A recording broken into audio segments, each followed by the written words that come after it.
Este é o seu programa Evidências, um programa em busca de fatos que comprovem a veracidade da Bíblia Sagrada. Se você quiser entrar em contato conosco, nos envie um e-mail, evidencias@novotempo.org.br. Quando olhamos aqui na Bíblia, logo no início aparece a história de Adão e Eva, o primeiro casal sendo tentado por uma serpente a comer um fruto proibido. Seria esse relato apenas uma fábula?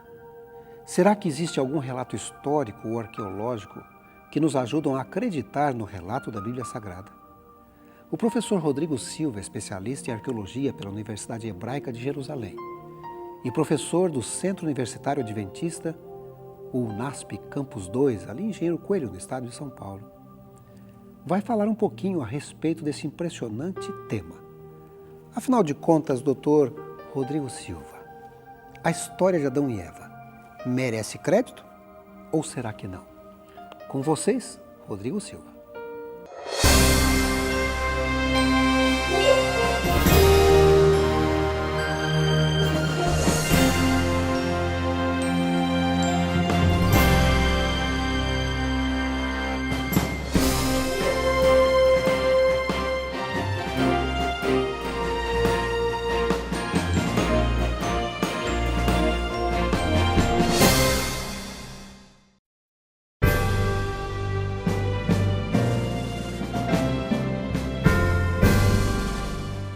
Imagine uma cena não muito incomum em algumas universidades modernas. Um professor cético desafia seus alunos religiosos lhes perguntando se algum deles acreditaria na história do lobo mau e os três porquinhos como sendo um fato real. Você certamente já ouviu falar nesta fábula de La Fontaine, onde três porcos, morando respectivamente em casas de palha, madeira e alvenaria, vencem um lobo mau que tenta devorá-los. Pois bem, teria isto acontecido realmente? Esta seria a indagação do professor. É claro que nenhum dos alunos, nem ninguém em sã consciência, poderia achar que aquilo havia de fato acontecido na história. Afinal, porcos e lobos não falam, não constroem casas, nem podem, com um simples assopro, botar abaixo uma construção de palha ou madeira. É claro que se trata de uma fábula e não de uma história real. Mas e quanto à Bíblia? Perguntaria o professor descrente. Podemos racionalmente considerar uma história real aquela narrativa que apresenta uma serpente falando e enganando um casal desnudo num jardim paradisíaco? A história de Adão e Eva, tentados por uma serpente que termina com uma mordida mortal num fruto proibido, vulgarmente chamado maçã, parece para muitos um relato simplório demais ou até mesmo infantil. Como podemos crer que um episódio assim justificaria o começo histórico da humanidade? Bem, iguais aos porcos e lobos, serpentes também não falam, nem oferecem frutos aos que passam perto de sua árvore, isso é claro. Estariam, portanto, os primeiros capítulos do Gênesis mais para uma fábula do que para um relato histórico das origens? Muitos teólogos entendem que sim, que não podemos tomar a sério aquilo que Moisés escreveu. Chegam a sugerir que devemos cortar esses capítulos de qualquer evento histórico especificamente. Autores clássicos como C.S. Lewis, autor das famosas Crônicas de Nárnia, e Teilhard de Chardin, um dos mais renomados escritores católicos, chegaram a supor que Adão seria o primeiro exemplar moderno do Homo sapiens, ou uma raça espiritual que se seguiu à cadeia evolutiva. O primeiro a poder raciocinar, como na filosofia de Hamlet, e perguntar-se classicamente por sua identidade. Aquele que pudesse dizer, de fato, ser ou não ser. Eis a questão. Noutras palavras, o que eles propõem seria uma simbiose entre a Bíblia e a teoria da evolução das espécies, proposta por Charles Robert Darwin a partir de 1838. Isso colocaria Adão como o resultado das transformações sofridas pelos hominídeos que o antecederam, aqueles comumente chamados de Pithecanthropus erectus, Australopithecus ou Neandertais, embora esses últimos não sejam mais classificados como ancestrais do gênero humano. Esse processo teria demorado milhões de anos para se concretizar e correria dentro das formas mais primitivas da humanidade até Adão, o mais evoluído de todos. O grande problema com esse tipo de abordagem, que pretende ser uma defesa racional da Bíblia, é que seus proponentes se esquecem que as doutrinas de Cristo estão edificadas sobre o conteúdo do Antigo Testamento, que, por sua vez, se apoia inteiramente sobre o relato do Gênesis. Ora, se a história do Éden não aconteceu de fato, então não houve a queda de Adão e a humanidade não se encontra contaminada por nenhum tipo de pecado original. Logo, não existe nenhuma transgressão da qual necessitássemos ser redimidos, e a morte expiatória de Cristo não passaria, na melhor das hipóteses, de um martírio sem significado. Embora devamos admitir que a história de Adão pareça um tanto estranha ao senso comum, pois não vemos no mundo real nada que lembre o ambiente edênico que a Bíblia descreve, devemos nos lembrar que até mesmo os melhores advogados não se aventurariam a acusar de mentirosa uma pessoa apenas porque o seu depoimento reflete um fato difícil de acontecer. A história dos processos jurídicos está repleta de casos estranhos e aparentemente improváveis que constituíam a mais pura verdade. Assim, um jurista experiente prefere avaliar de modo neutro tudo o que é dito nos laudos e então buscar fora deles provas ou evidências que deponham contra ou a favor daquilo que foi apresentado. E não há argumento melhor a favor de um depoimento do que o apelo a testemunhas. Há outras pessoas que viram ou ouviram aquilo que se afirmou? Uma pessoa sozinha pode mentir ou até se equivocar descrevendo algo que não aconteceu. Porém, quando um certo número de pessoas, sem contato direto entre si ou com o depoente, afirmam basicamente o mesmo que ele contou, diminuem-se para quase zero as chances de haver um equívoco sistêmico. Ainda que se trate de um relato estranho, ele tem, no mínimo, o mérito da lógica racional e pode realmente ter acontecido no passado. Mas é claro que duas pessoas jamais contam a mesma história ou descrevem o mesmo evento igualmente. Existem contradições não essenciais que são perfeitamente aceitáveis. O importante é que o testemunho se harmonize nas bases que o sustentam.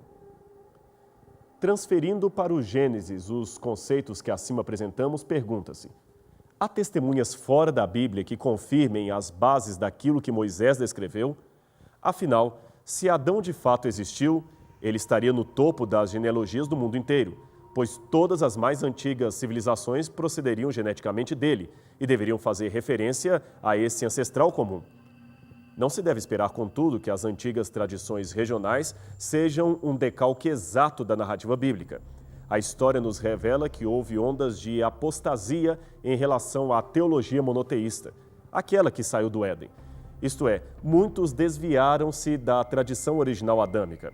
A comparação, portanto, deve-se resumir à permanência de um esboço similar ou de elementos antigos que sobreviveram ao distanciamento étnico em direção ao politeísmo posterior.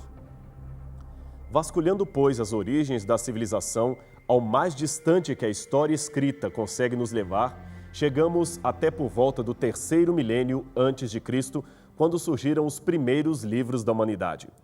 Eles foram originalmente produzidos num sistema de escrita pictogrâmica que você pode ver no canto esquerdo de sua tela. Ali as figuras representavam objetos e depois vieram a ser os primeiros traços ideogrâmicos, aqui dispostos no centro, quando as figuras começaram a representar ideias e conceitos. Finalmente, então, surgiu o sistema fonográfico, reproduzido na última coluna, onde cada figura representava um som. Como não havia ainda o papel que hoje conhecemos, a escrita era feita em tabletes de argila, como este que tenho aqui em minhas mãos. Escrevia-se normalmente com argila ainda úmida, que depois era secada ao sol ou em fornos propriamente preparados para este fim. Esse sistema ajudava muito na preservação do documento, pois, uma vez seco, o barro escrito podia durar milhares de anos debaixo da terra. Os caracteres eram normalmente traçados a partir de pequenos sulcos feitos na argila, que mais pareciam cunhas em miniatura. Por isso receberam o nome de cuneiforme, isto é, escrita em forma de cunha. Curiosamente, os primeiros registros escritos da humanidade foram produzidos mais ou menos na mesma época, tanto na Mesopotâmia quanto no Egito. Por que justamente nesses dois países? provavelmente porque foram estes os dois centros que mais rápido se desenvolveram após o dilúvio, gerando as mais antigas comunidades urbanas da história. Ali, a unificação política dos clãs e das tribos em torno de um sistema religioso governamental resultou numa sociedade centralizada que se organizava a partir de uma estrutura bastante complexa. Esse modelo social exigiu em pouco tempo a criação de um sistema de contabilidade e comunicação confiáveis que pudesse servir de referência ao comércio e à repartição dos bens. Assim, passariam ainda mais de 1000 anos entre esse período e a produção do livro do Gênesis. Porém, se a história que ele descreve for verdadeira, devemos obrigatoriamente encontrar a partir daqui as primeiras referências a Adão, já que este seria, de acordo com a Bíblia, o genitor comum de todos os povos. E por incrível que pareça, essa referência existe e foi encontrada numa quantidade maior que o necessário para validar o texto bíblico. Milhares de tabletes cuneiformes, pilares e inscrições foram escavados na região que compreende a antiga Mesopotâmia. Eram recibos, cartas, leis, documentos de propriedade, etc. Alguns tinham por conteúdo listas genealógicas e histórias tradicionais sobre os primórdios da humanidade. Ao avaliá-los, qual não foi a surpresa dos arqueólogos ao perceberem que muitos traziam semelhanças bastante acentuadas com o que seria posteriormente escrito na Bíblia. Uma extraordinária coincidência foi percebida, por exemplo, na forma como os antigos documentos egípcios e mesopotâmicos chamavam o primeiro ancestral da humanidade. A grafia do seu nome variava entre Adamu, Adime, Adapa, Alulim, Alorus, Atam, Admuzi e outros. Ora, não seria razoável supor que todas estas formas constituiriam variações ortográficas do mesmo nome Adão? Note que a forma hebraica Adam se adequa naturalmente em todas estas variações. A semelhança fonética é muito acentuada. É como se conhecêssemos um homem chamado João, mas que os alemães chamariam de Johanan, os ingleses de John, os espanhóis de Juan e os franceses de Jean. Apesar das diferenças idiomáticas, existe uma raiz temática que permanece em todas as formas de escrita ou pronúncia daquele nome. Os tabletes cuneiformes encontrados no Oriente revelaram ainda que desde longo tempo existiu na Mesopotâmia uma tradicional história acerca de um certo Adapa, ancestral de toda a humanidade. Aliás, Adapa é um nome que muito se assemelha ao vocábulo Adam ou Adão. Dessa história já foram encontrados 4 fragmentos, sendo 3 deles derivados da biblioteca de Assurbanipal e o mais extenso e antigo dos arquivos egípcios de El Amarna, escritos por volta do 14º século a.C. O poema original gira em torno da problemática da vida eterna, pois, segundo seu relato, o primeiro homem criado pelos deuses chamava-se Adapa.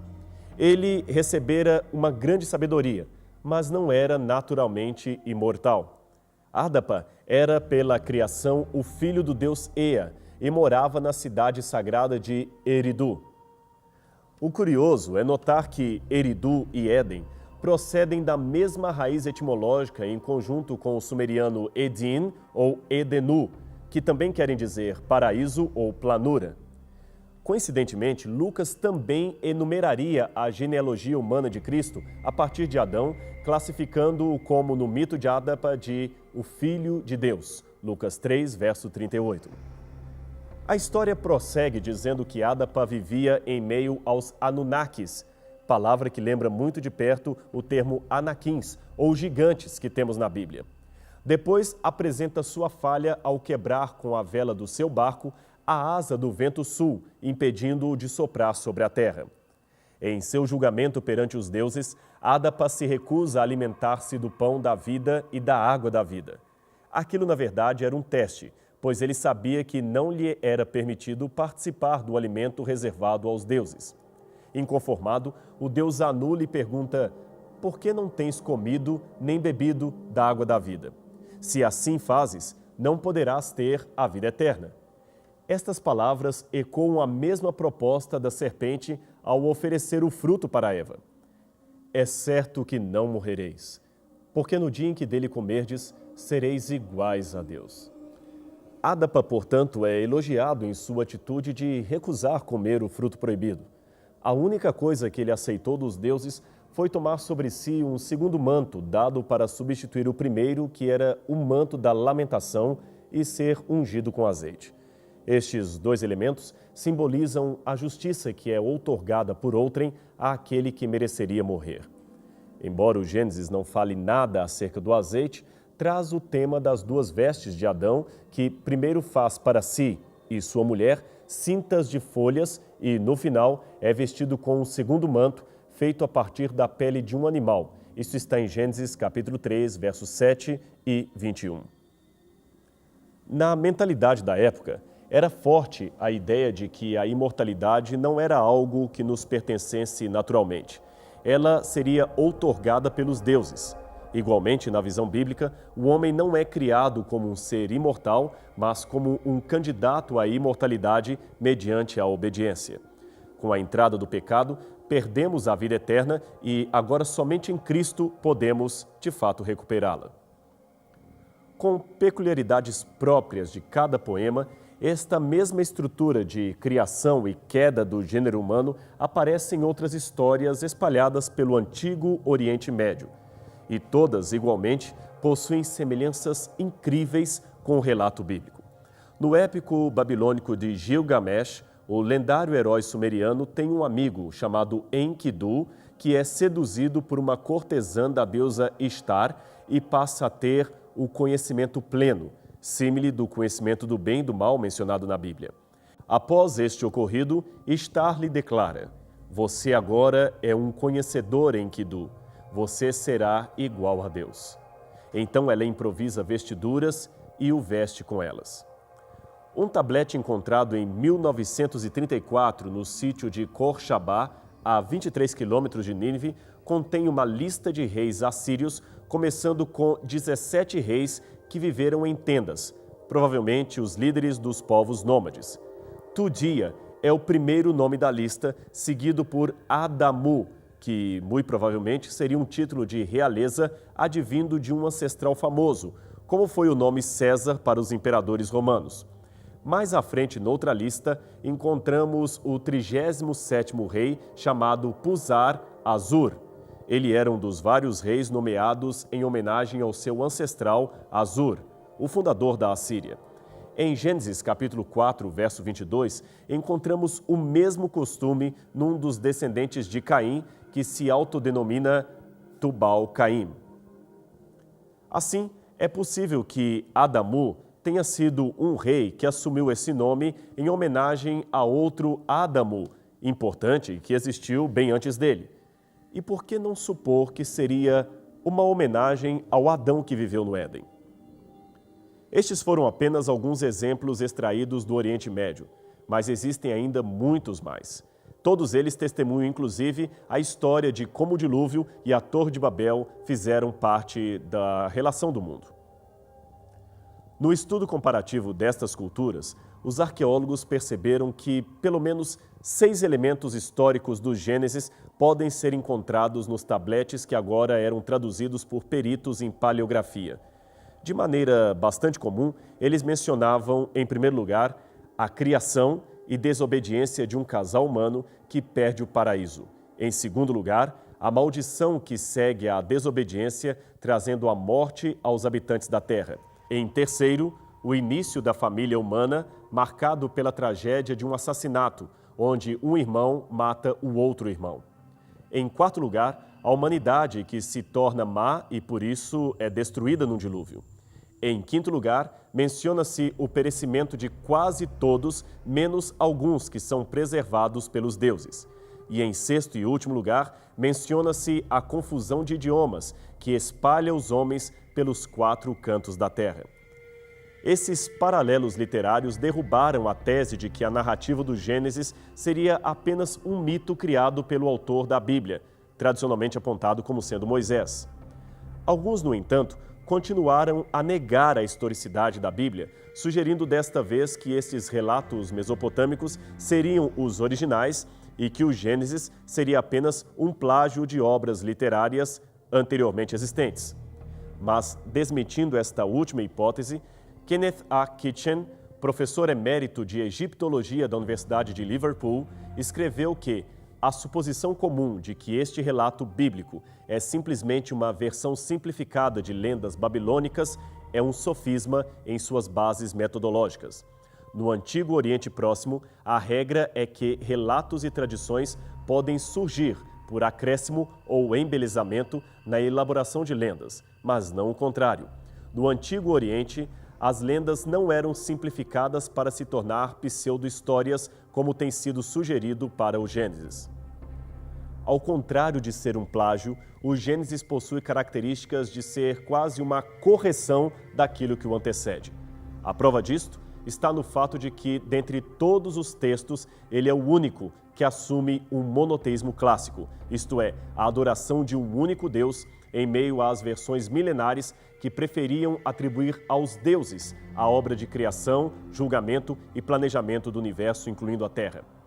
Até mesmo o antropólogo judeu Claude Lévi-Strauss, que considerava o relato da criação um mito, foi forçado a admitir que grande surpresa e perplexidade surgem do fato de que esses temas básicos para os mitos da criação são mundialmente os mesmos em diferentes áreas do globo, principalmente fora do Oriente Médio.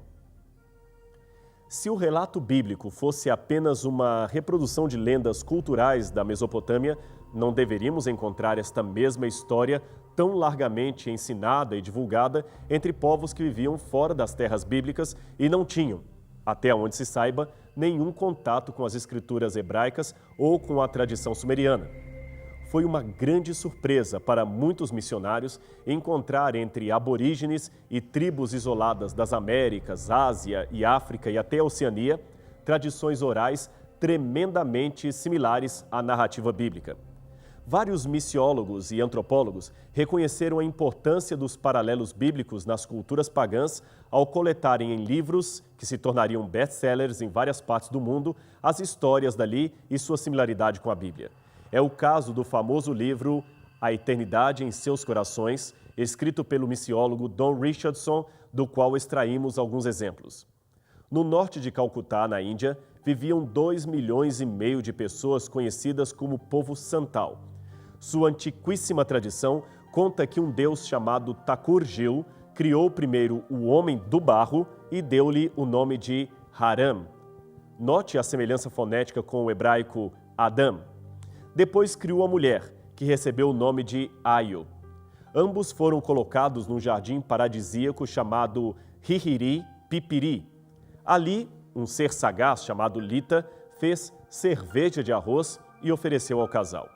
Desobedecendo às ordens divinas, eles beberam o líquido e dormiram. Quando acordaram, perceberam que estavam nus.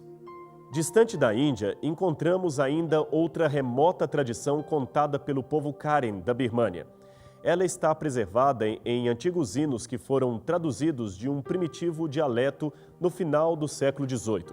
Uma das estrofes litúrgicas diz que um deus chamado Iuá formou o mundo a partir da água e a terra produziu o fruto da tentação. Veja a semelhança com o Gênesis.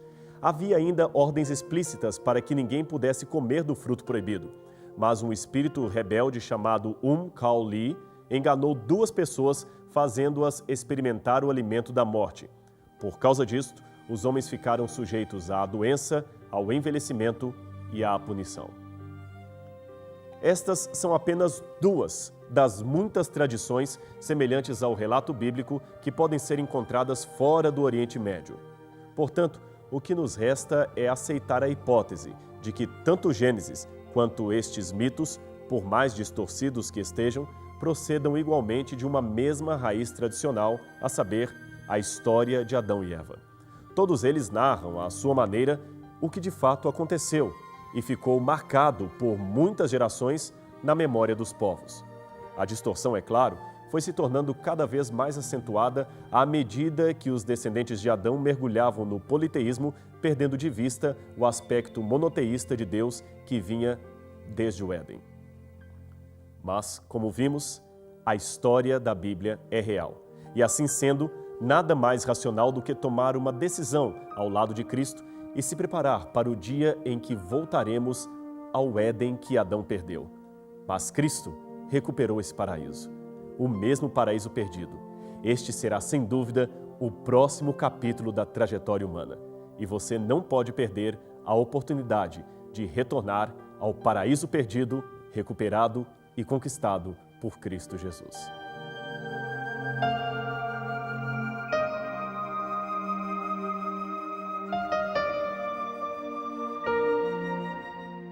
É impressionante como a arqueologia e a história cada vez mais apresentam evidências para crermos na Bíblia Sagrada.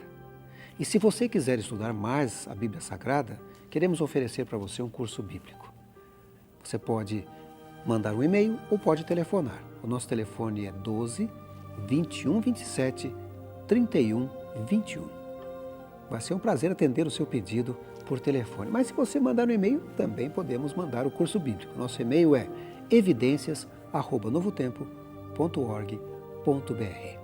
Este é o programa Evidências, um programa em busca de fatos que comprovem a veracidade da Bíblia Sagrada. Até o nosso próximo encontro.